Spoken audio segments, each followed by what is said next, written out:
Hello दोस्तों, welcome back to trust with law. We all made a trust with law some time in life and that's why we are here.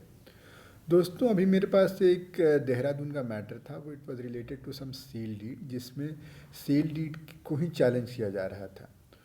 तो हमें एक temporary injunction के लिए application move करनी थी. तो इसमें मुझे जो मैंने रिसर्च करके पाया, जो मैं चाहता हूँ आप तक भी इन्फॉर्मेशन पहुँचे. तो इम्पॉर्टेंट ये है कि कोर्ट टेम्प्रेरी इंजंक्शन कब देती है. तो एक Dalpat Kumar versus Prahlad Singh supreme court का जजमेंट है. उसमें सुप्रीम कोर्ट ने ट्रिपल बॉटम लाइन टेस्ट बोला है. सबसे पहला, and this is first barrier that you must cross, there is a prima facie case in your favour. Second, अगर इंजंक्शन नहीं मिलेगा तो इरिपेरेबल इंजरी होगी आपको. और तीसरा, the balance of convenience is in your favour. Obviously first पहला वो प्राइमा फेसी केस पहले प्रूफ करना होगा, तभी ये दोनों चेक होंगे. अच्छा, what is meant by this thing, मतलब इरिपेरेबल इंजरी मतलब क्या हो, इसका मतलब है. तो इरिपेरेबल इंजरी का मतलब ये नहीं है कि मतलब कोई पॉसिबिलिटी ही नहीं है कि वो प्रॉपर्टी दोबारा ली जा सके, उस इंजरी को रिपेयर किया जा सके. बस इसका मतलब ये है कि जो इंजरी होने वाली है वो एक मटीरियल इंजरी है, मतलब सिर्फ वो काल्पनिक नहीं है. और वो जो इंजरी है वो it cannot be adequately compensated by damages. ये मतलब है इरिपेरेबल इंजरी. मतलब कॉमन सेंस ये लगता है कि यार मैं प्रॉपर्टी वापस ले ही नहीं पाऊंगा, वही है. तो अगर अगर आपकी ये सोच होगी तब तो आपका इंजंक्शन, मतलब आप खुद ही इतने इनहिबिशन में रहेंगे उस एप्लीकेशन फाइल करते वक्त. But think irreparable injury in this way, इसका मतलब यही है कि एक मटीरियल इंजरी हो रही है और उस इंजरी को डैमेजेस के थ्रू कॉम्पनसेट नहीं किया जा सकता है. अच्छा, what is meant by balance of convenience. तो बैलेंस ऑफ कन्वीनियंस का मतलब ये है कि अच्छा, अभी तक आपके मतलब ट्रायल और एविडेंस के थ्रू पता चलेगा कि कौन सही है कौन गलत है. लेकिन कोर्ट वहाँ पर पता करेगा कि अगर इंजंक्शन ग्रांट हुआ तो कितना फ़ायदा नुकसान है और नहीं ग्रांट हुआ तो कितना फ़ायदा नुकसान है. तो उस ढंग से उसको बैलेंस ऑफ कन्वीनियंस बोलेंगे. तो ये एक बहुत अच्छी चीज़ पता चली जो मैं आपसे शेयर कर रहा हूँ. और दूसरी चीज़ जो मुझे पता चली, जो भी आपको बता दूँ, कि अच्छा ये बात तो क्लियर है कि इट्स अ डिस्क्रिशनरी रिलीफ. तो जज के डिस्क्रिशन में है. लेकिन डिस्क्रिशन, वी ऑल नो कि जुडिशियल डिस्क्रिशन होता है, अपनी मन मर्जी से तो कुछ चीज़ें होंगी नहीं.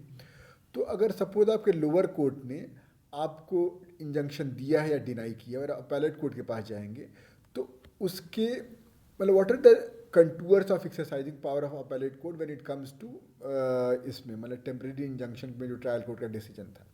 तो कोर्ट ये कहता है कि यहाँ पर जो अपैलेट कोर्ट है वो अपना ओपिनियन सब्स्टिट्यूट नहीं करेगा. हो सकता है उसके डिस्क्रिप्शन में लगे कि यार ये तो मिलना चाहिए था, ट्रायल कोर्ट ने नहीं दिया, हो सकता है ये. लेकिन कोर्ट बोला कि ये नहीं करेगा.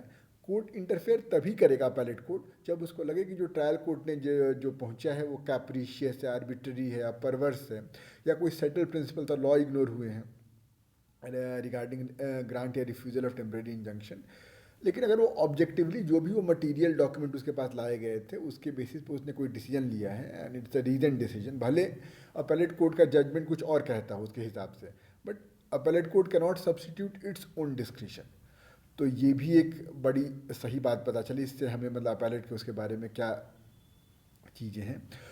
और तीसरी इंफॉर्मेशन जो मैं आपके साथ शेयर करना चाहता हूँ कि ये जो डिस्क्रिशन मिलना, एंड दिस गोज, और इनफैक्ट ये जो मैं जो अपैलेट कोर्ट वाले के बारे में बताया, the contours of power in appellate jurisdiction, ये सुप्रीम कोर्ट ने एक Wander limited versus Antox India private limited में बताया था.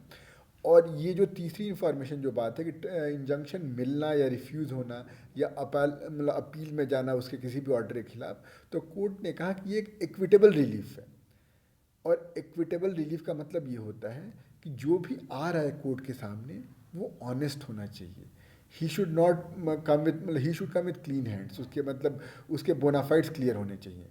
मतलब उसकी अपनी एक्शन की वजह से वो सिचुएशन नहीं अराइज होनी चाहिए जिसके लिए वो कोर्ट में आया हुआ है. तो इसलिए ये इक्विटेबल रिलीफ है. ये भी एक इम्पॉर्टेंट ध्यान देने की बात है. और इनफैक्ट मतलब ये कोर्ट ने कहा था एक Gujarat bottling company limited versus Coca Cola company में, जिसमें ये इक्विटेबल वाली बात कही गई थी. तो ये तीन बातें मुझे इंजंक्शन के लिए बहुत सही लगी और in fact we should all have this in mind. तो आई होप आपको ये वीडियो आपके लिए हेल्पफुल रहा होगा. कोई दिक्कत कोई परेशानी कमेंट सेक्शन में बताइएगा. मिलते हैं अगले वीडियो में किसी नई इन्फॉर्मेशन के साथ. Till then, bye and enjoy your trust with law. अच्छा हाँ, अगले वीडियो में मैं ये बताऊंगा जो मेरे केस के लिए रेलिवेंट था कि अच्छा देखिए, अगर सेल की बात है यहाँ पर, तो सेक्शन 52 तो लिस्ट पेंडेंस ऑलरेडी कहता है कि जो भी सेल होगा it is subject to the outcome of this case, वो ऑब्वियसली सबसर्विएंट होगा। तो क्या जब प्रॉपर्टी रिलेटेड या सेल रिलेटेड कोई डिस्प्यूट चल रहा हो तो उसमें क्या इंजंक्शन उस ग्राउंड पे मना किया जा सकता है क्या कि भाई ये तो लिस्ट पेंडेंस है नहीं में अफेक्ट होगा? तो अगले वीडियो में देखते हैं। सी यू देयर।